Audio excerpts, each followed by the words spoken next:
بلغني كمان غلط ان ده اول ايفنت للكلاب في التجمع. بلغني كمان غلط ان هيبقى في اماكن اكل وشرب موجودين ومشاركين في المكان.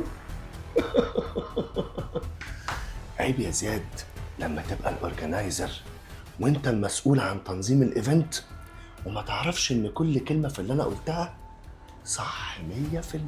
حتى لو عرفت كل الكلام ده انت معكش قلب اصلا. الايفنت ده يا زياد مش للي معاهم كلاب بس، ده اللي معاهم كلاب واللي ما معاهمش زي حالاتي. ده ايفنت احنا جايين نتبسط ونهيص ونعمل يوم حلو. اشوفك هناك في الايفنت يا زياد. مش هتيجي. او هتتاخر. مش هتيجي. ده انا اول الناس اللي رايحين. باي باي يا زياد.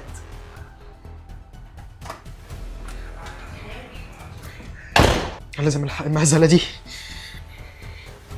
ايوه يا ابني، فيكم ما يخشش الايفنت، مفيش اي